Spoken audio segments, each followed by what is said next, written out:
with a fan saying he'd eat his shoes if CM Punk returned and the contract of Kevin Owens expiring sooner than expected. This is Wrestling Up. My name is John and you're watching the Wrestling Report for September 8th. Before we get into the rest of the video, make sure you subscribe to Wrestling Up and turn on all notifications to stay up to date with everything in the world of pro wrestling.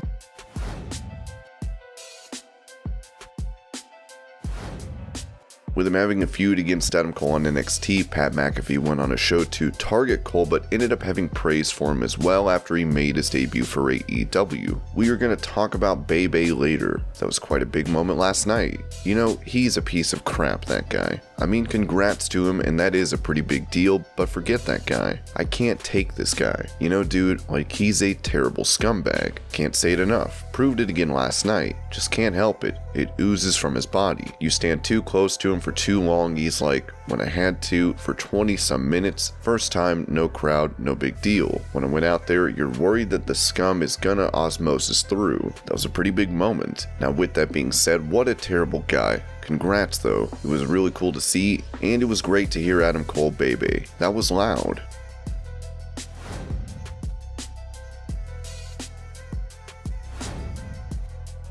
Following the Double or Nothing pay-per-view in May of 2019, AEW debuted Dynamite in October of that year, with the company gaining a ton of momentum since then by signing big names. Talking on Sensi 360, Jon Moxley noted AEW's growth over the past 2 years. It's cool. It's crazy to see when this was all just an idea a few years ago. Tony Khan sitting at my kitchen table and being like, we're going to have real TV and real touring. Really? It seemed almost unrealistic. To take a gamble, to come here and be like, if you guys are doing that, I want to be a part of it. Maybe we'll fall flat on our face and we'll all look stupid and this will be a big disaster. But if it's successful, it would be really cool because that's what wrestling needs. Looking at it 2.5 years later, I don't think we could have imagined it going any better. I've talked a lot of crap about what I think sucks in wrestling. I think characters should be authentic and I don't like hokey crap or scripts and writers. I'll never read a script for the rest of my life. You can bet on that. A guy like Eddie Kingston is Eddie Kingston 24/7. He finishes his cigarette, walks into the building, and it's the same guy. There is no put-on character going on here. That's what wrestling should be. Letting guys be themselves and having their own creativity, whether they are Orange Cassidy or a crazy, high-flying team like the Young Bucks, who think of the most ridiculous and action-packed sequences. No one is trying to tone each other down or say that's too much. Vince McMahon would watch a lot of AEW matches and say that's garbage. They're not selling, slow it down, it's crap. Blood and guts or whatever, but he wouldn't be paying attention to the 15,000 people going nuts. I feel vindicated. I said a lot about how I felt wrestling should be, that's what AEW was going to do, and that's what we did. Now look where we are. Now I'm going to have a bit of a flex. With Mick Foley saying aspiring young talent will prefer going to AEW over WWE nowadays, and Eric Bischoff thinking AEW will close the gap with WWE, the future certainly seems bright for this young promotion.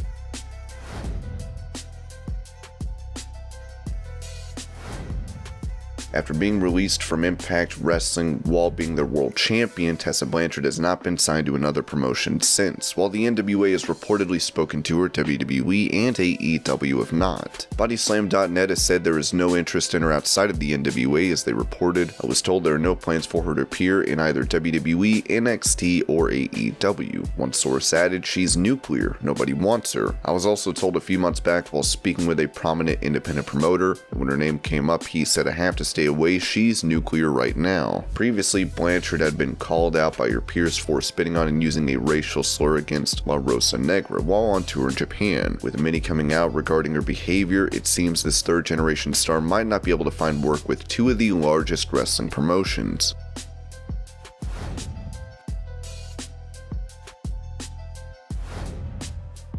With Jeff Hardy chasing after the 24/7 title on Raw, many fans are under the impression that WWE has given up on pushing the charismatic enigma. Speaking to Metro, US champion Damian Priest revealed he is willing to face Hardy any day since he's a legend. As far as other people, man, Jeff Hardy can call me any day he wants to get in the ring. I'll be game for that, it's Jeff Hardy. There's a lot of legends that are still here and can still go, and I'm game for it. And that's just talking Raw. We're not even talking about the SmackDown roster. As far as Raw goes, there's a slew of guys, but of course I want the top guys. A program with Priest would be better than what Hardy is doing on Raw, as we'll have to see if this comes to fruition.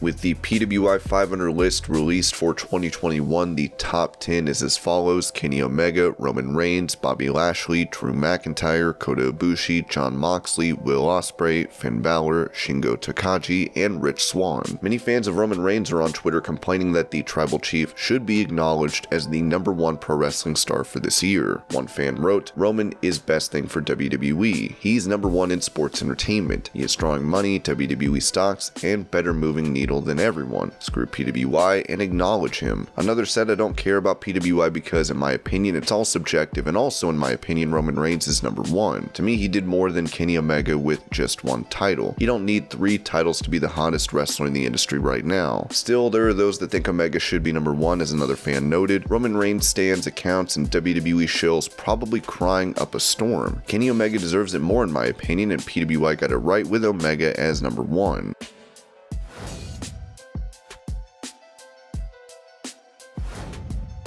With Kevin Owens posting the coordinates for Mount Rushmore, the name of his faction with Adam Cole and the Young Bucks, and changing his biolocation to Almost There, many are speculating that KO will be heading to AEW. It was recently reported Fightful has been made aware that one WWE contract expires much sooner than originally thought by the public. Kevin Owens did an interview in May of 2018 where he'd stated that he'd signed a new 5-year contract that would carry him into 2023. However, as it turns out, that deal is actually now up in January 2022 according to WWE sources. Apparently, WWE restructured several contracts ahead of the pandemic, as Owens could become All Elite next year.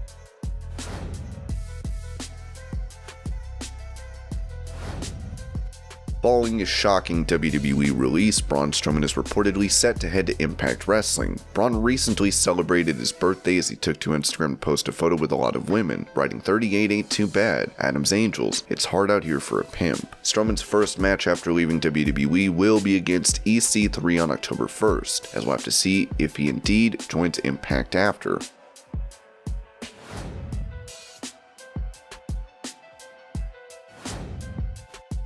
CM Punk finally made his return to wrestling in the form of his AEW debut. With him now back, he said it is time to address a fan that stated he would eat his shoes if Punk made his pro wrestling comeback. The original exchange reads, "These fans chanting CM Punk, please stop, he's not coming back. I'll eat my shoes live on here if he does." Another replied, "Hey CM Punk, please come back. Just for like a second, just so Adam will have to eat his shoes. I feel like you'd get a kick out of that. Fans get to see you and we get to watch him eat shoes. Win-win." The man then replied, "I swear to God, Buddha, and run the jewels, I will eat my shoes." And this was your Pro Wrestling News Update. I hope you're all having a great day. Thank you so much for watching, and I'll see you later.